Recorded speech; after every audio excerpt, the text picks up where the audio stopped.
Hello, Namaskar, Vanakkam. My name is Sudhir Sahasranaman and you're watching CBSE with Sudhir. Let's start with Unit 4 of your Poorvi English Class 7 NCERT textbook. This one is on travel and adventure, and as is the case with most of the units, has three particular chapters. One of them is a poem.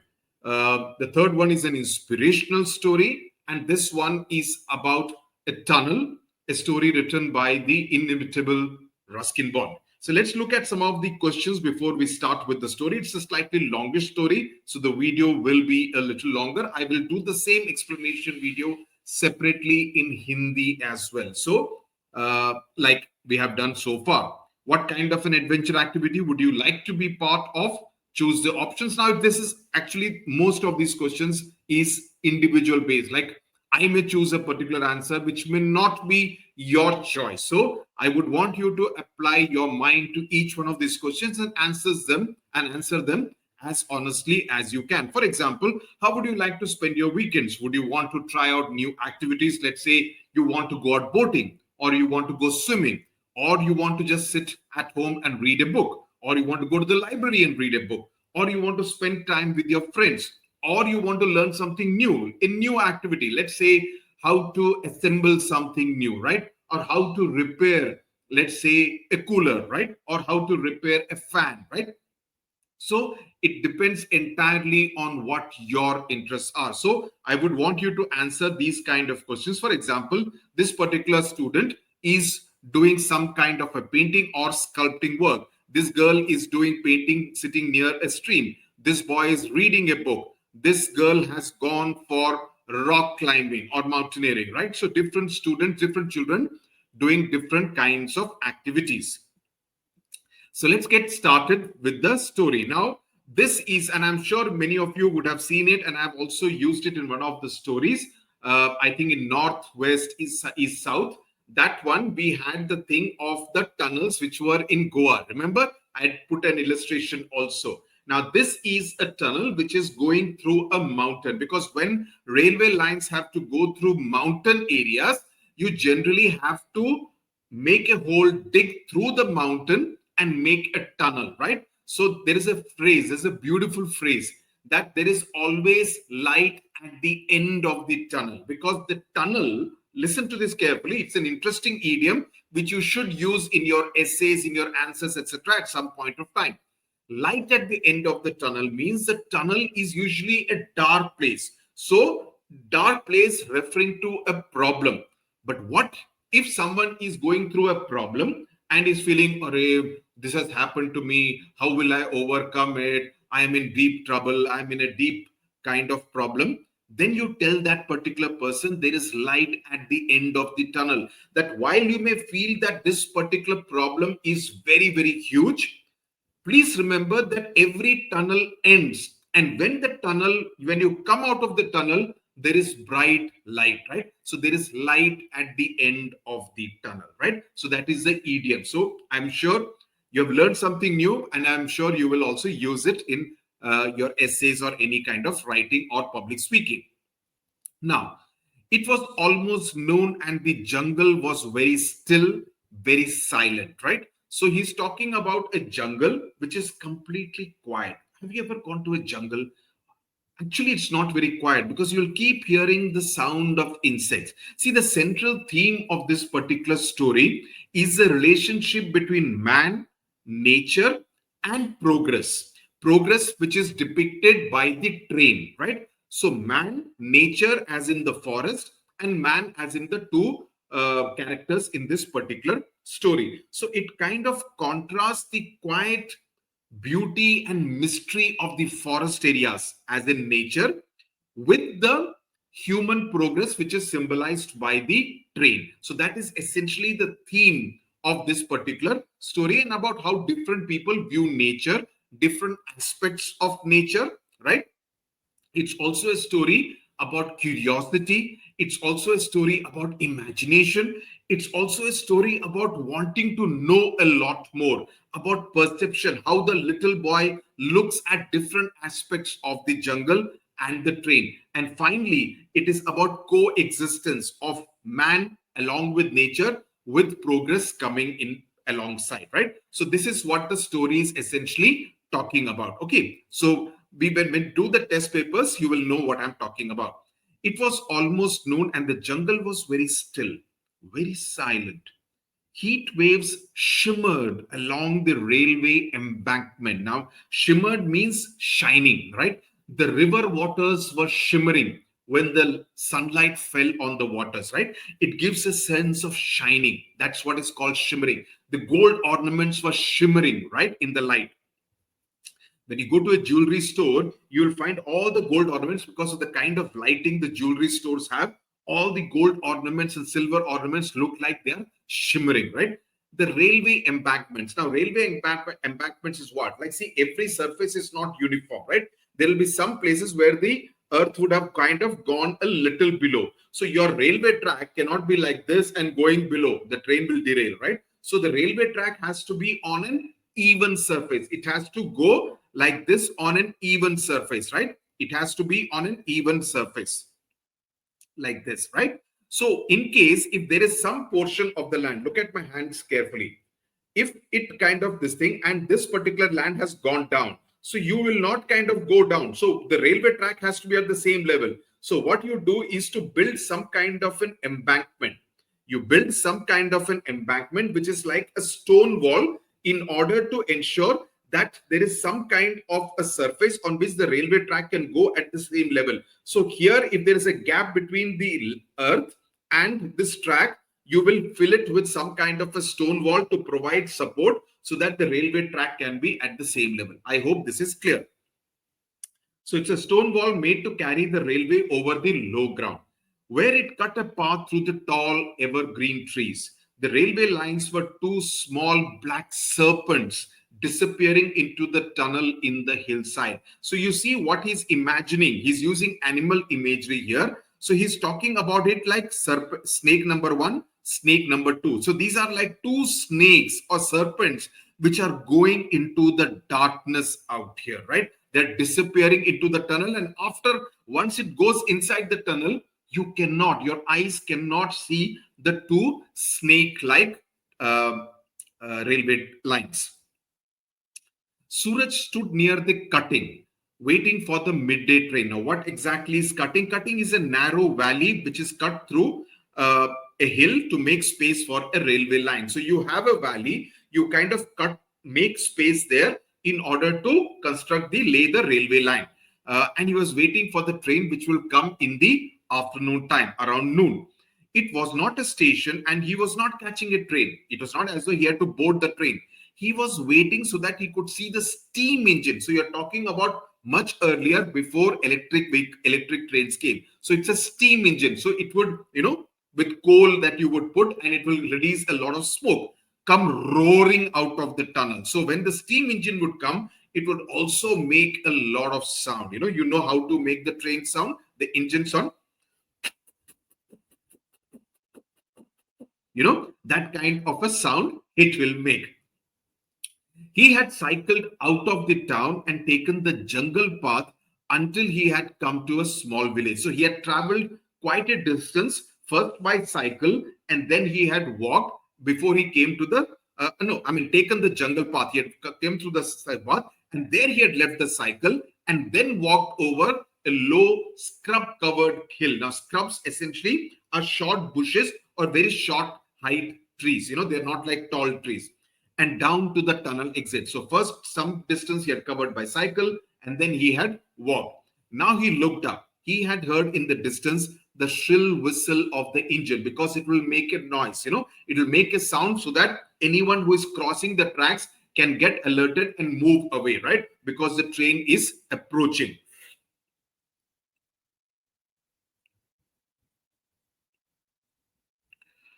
He couldn't see anything because the train was approaching from the other side of the hill. So he could only hear the sound, but he couldn't see the train yet.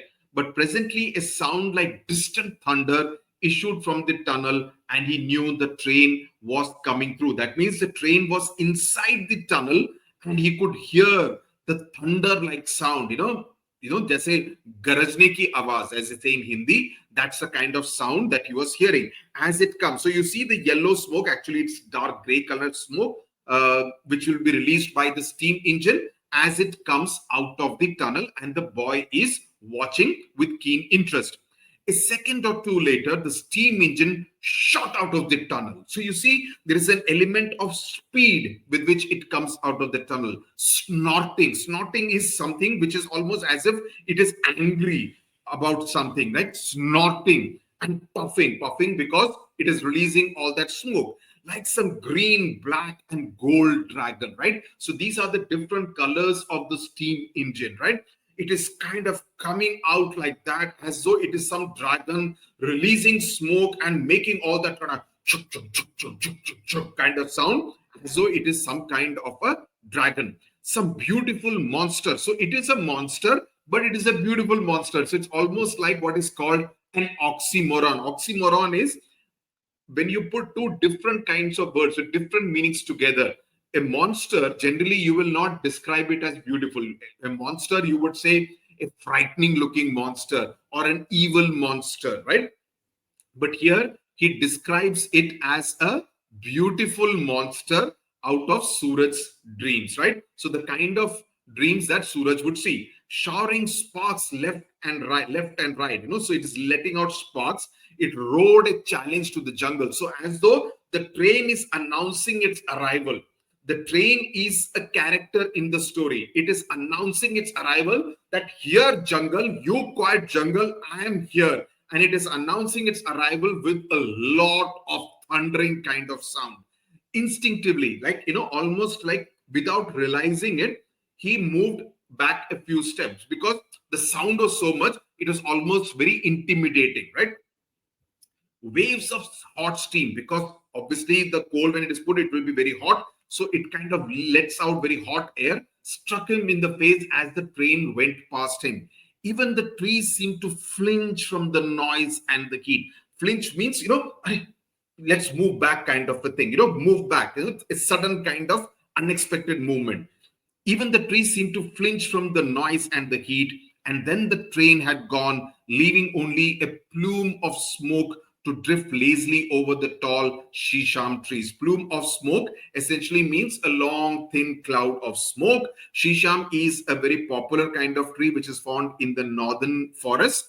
Furniture, it is used to make furniture, good quality furniture. And once the train had passed, the jungle was still again, still as in quiet. Okay, no one moved. The trees did not move. Earlier, they had flinched and moved as a result of the train passing. But now, everything was still because the train had passed. Suraj turned from his contemplation of the drifting smoke. Contemplation means deep thought as he's looking at the smoke kind of going into the forest and into the sky, and began walking along the embankment towards the tunnel. So he wants to explore the inside of the dark tunnel. The tunnel grew darker as he walked further into it. Have you ever gone inside a tunnel? I'm sure none of you would have. All of you city kids, right? But fascinating, provided you take safety precautions. When he had gone about 20 yards, it became pitch dark. Okay, the light was behind and now he couldn't see anything there. Suraj had to turn and look back at the opening to reassure himself, that, oh, I am there. There is light at the end of the tunnel, at the beginning of the tunnel, that there is still daylight outside. I'm not in some night time.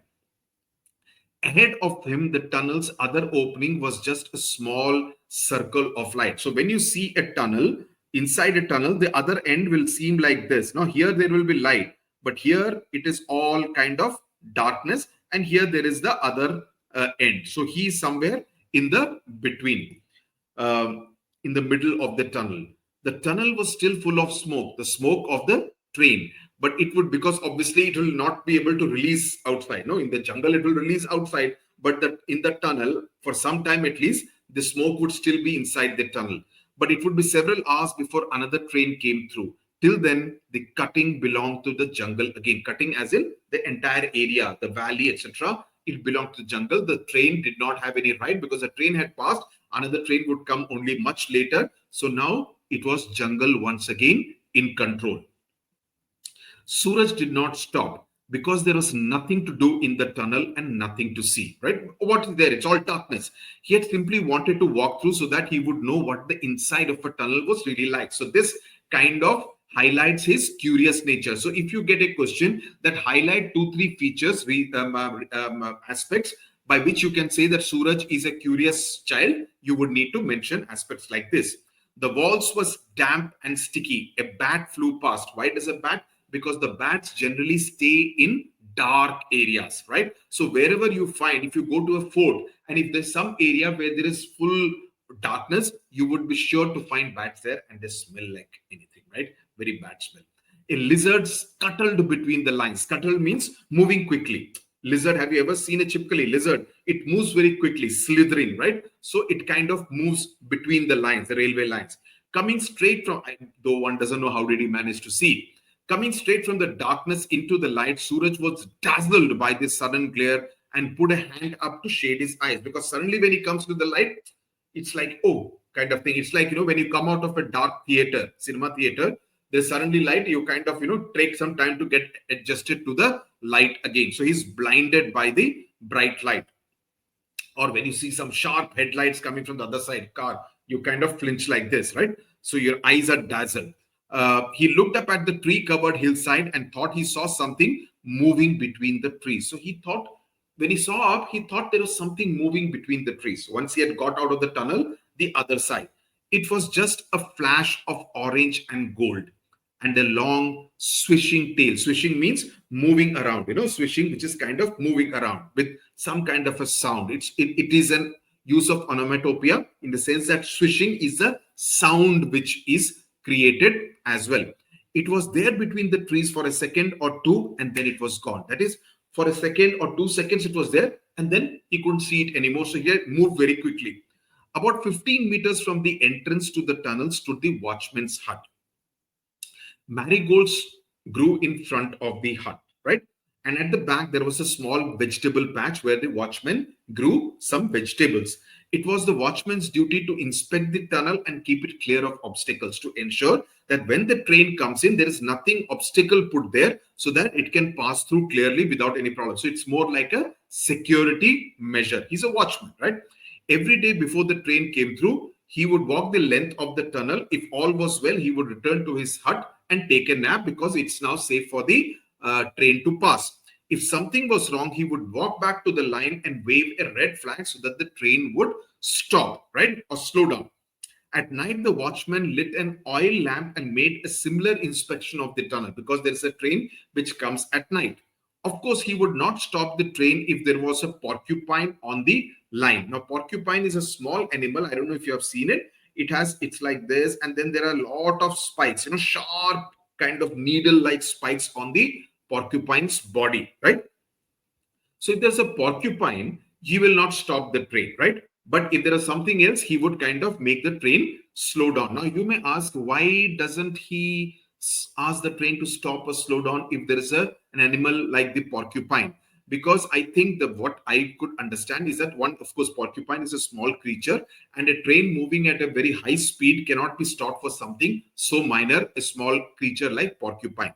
And stopping a train inside a dark, narrow tunnel could be dangerous for the passengers of that particular train. And the watchman also seems to have learned over a period of time that some animals could get harmed, but the train, which carries hundreds of passengers every time and runs on a strict schedule, cannot be halted for small animals like porcupine. So basically, to say that the life of a porcupine is too small to disrupt the great force and the importance of the railway train. So that's what I said at the beginning. It kind of highlights the contrast between nature's creatures of nature, and human progress. That human progress takes precedent unless it is a tiger or an elephant. Then you obviously stop the train. One second.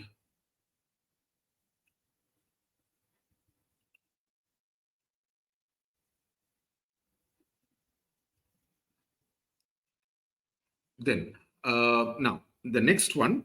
So if all was well, he would hang his lamp at the door. of his hut and go to sleep. He was just settling down on his cot for an afternoon nap when he saw the boy emerge from the tunnel. So this watchman saw Suraj coming out of the tunnel. He waited until Suraj was only a meter or so away and then said, "Welcome, welcome. I don't often have visitors. Sit down for a while and tell me why you were inspecting my tunnel." My tunnel, right? Important. Is it your tunnel? So he asks.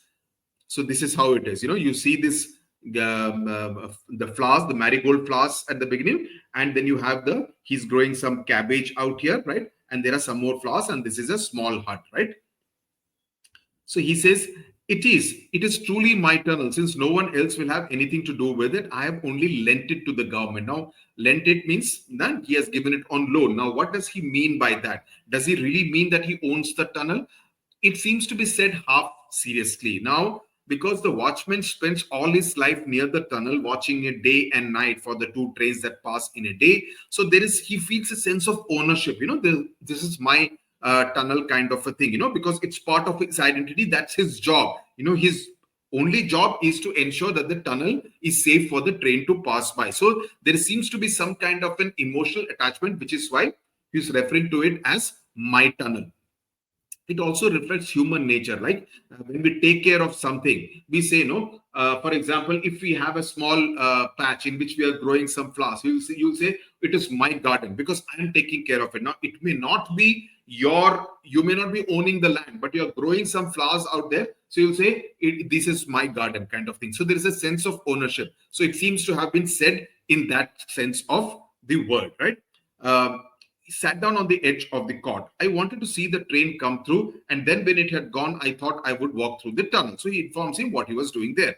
And what did you find in it? Nothing. It was very dark, but when I came out, I thought I saw an animal up on the hill, but I'm not sure it moved away quickly. Oh, it was a leopard you saw.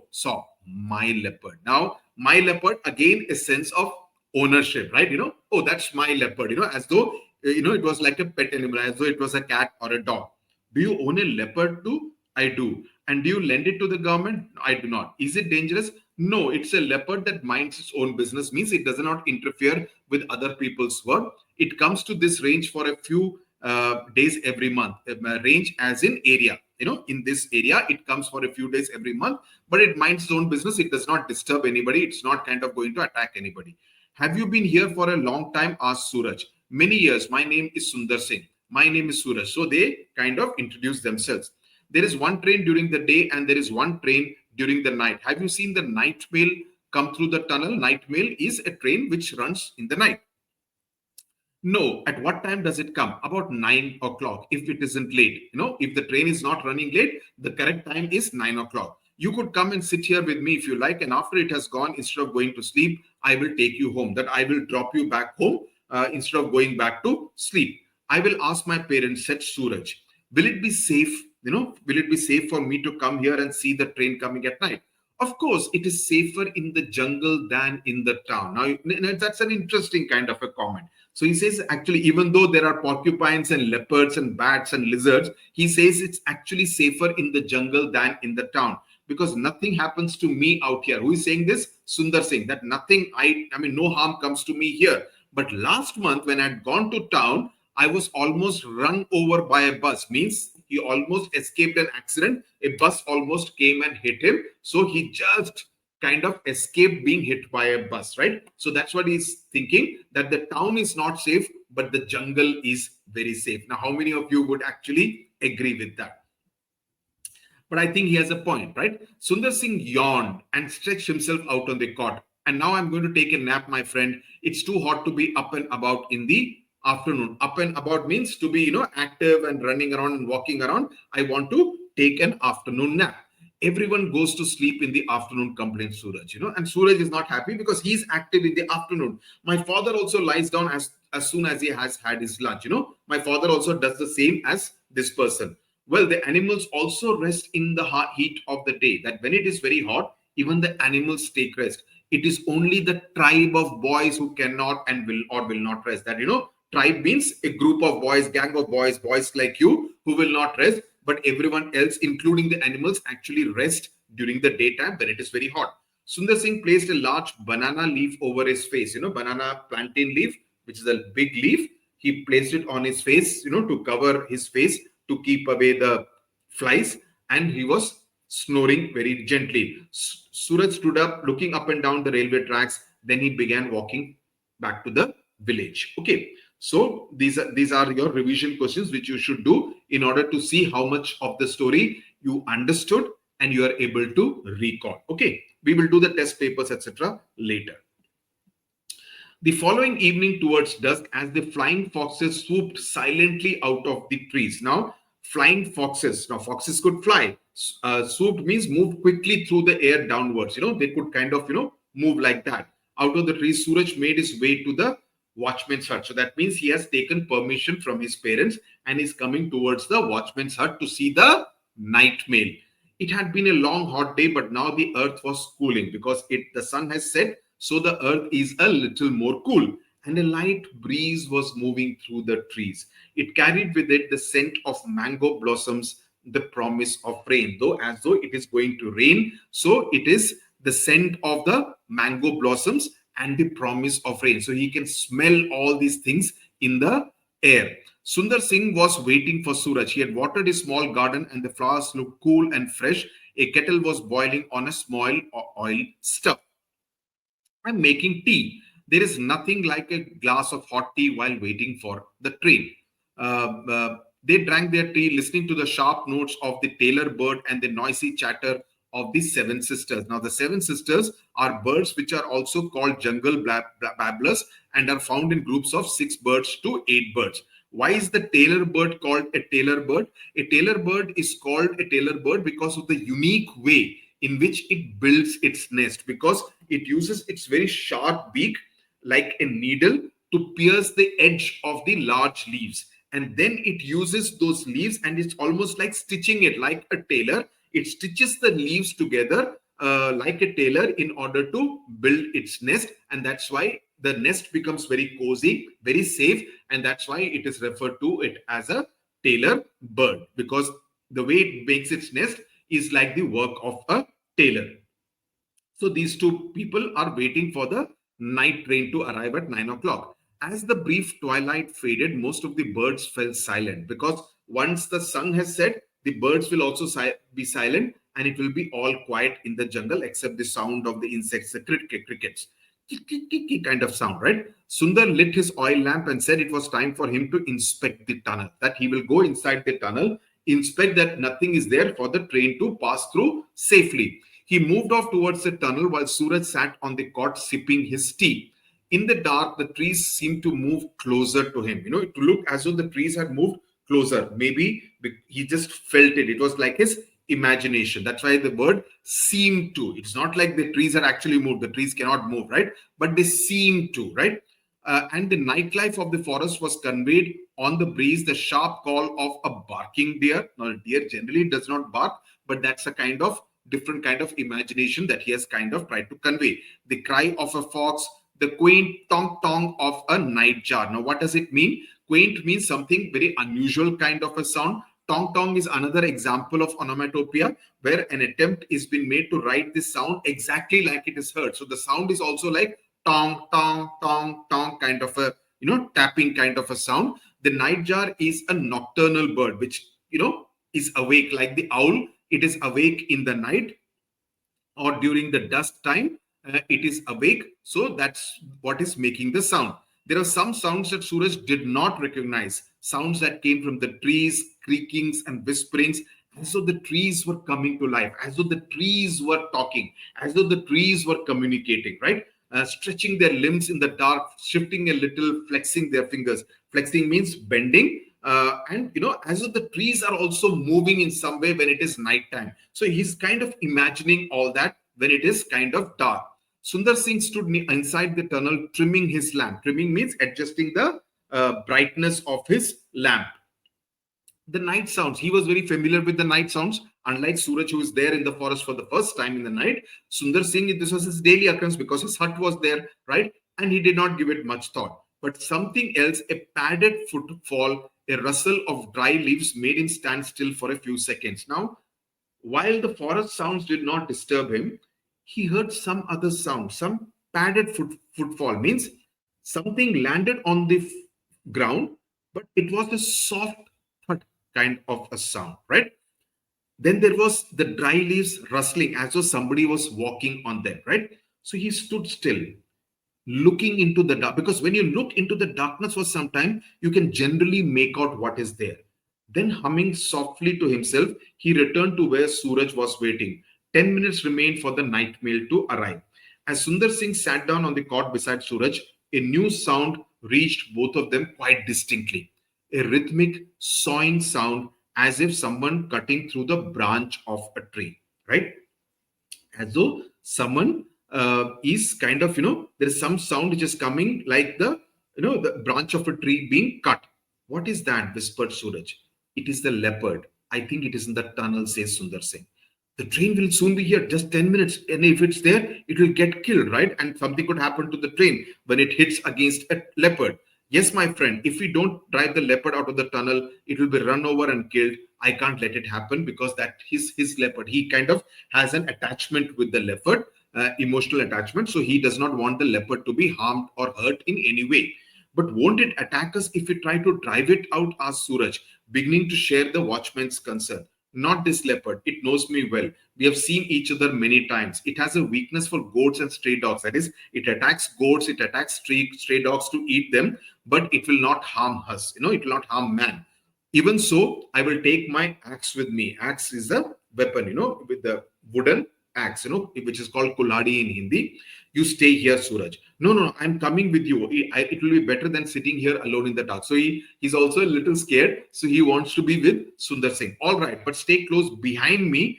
And remember, there is nothing to fear. Don't be afraid of the leopard. Raising his lamp, Sundar Singh advanced towards the tunnel because he's carrying the lamp, shouting at the top of the voice to try and scare away the animal. Shoo, shoo, kind of a thing, whatever sound he may be making.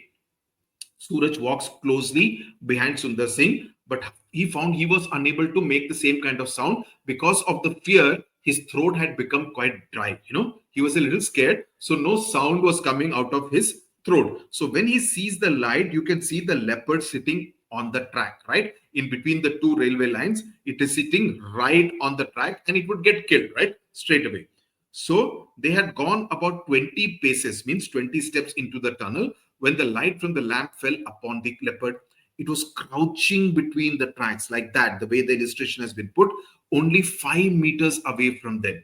It was not a very big leopard, but it looked lithe and sinewy. Now, lithe means very thin and graceful, which means it is a very healthy animal. It's not like one obese, fat kind of animal. Sinewy means very lean and muscular. It can run fast.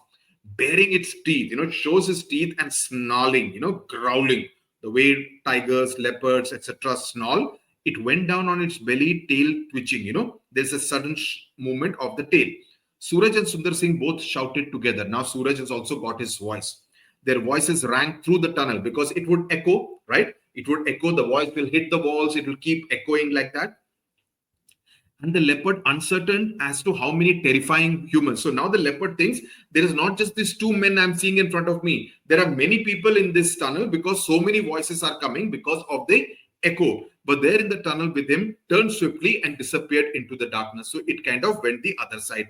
To make sure here it had gone, Sundar Singh and Suraj walked the length of the tunnel. So to ensure that it is not there anywhere inside the tunnel, right? When they returned to the entrance, the rails were beginning to hum. That is, before the railway train comes there, if you put your ear to the railway line, you can hear the start sound.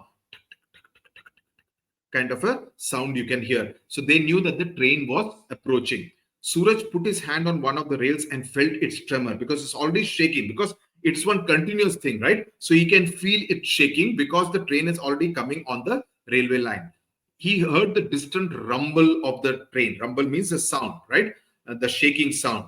And then the engine came round the bend, and then he saw the engine, the steam engine, hissing at them. Hissing means it is used an animal imagery of a reptile imagery of a snake. A snake is the one which hisses, right? Scattering sparks into the darkness, defying the jungle. Once again, it is announcing its arrival inside the quiet jungle, that here I come, making those kind of a sound, right? As it rolled through the steep sides of the cutting, right? Through the cutting inside the mountain, inside the valley, it kind of rose inside. It charged into the tunnel and into a thundering path, like the beautiful dragon of Suraj's dreams. And when it had gone, the silence returned and the forest seemed to breathe, to live again.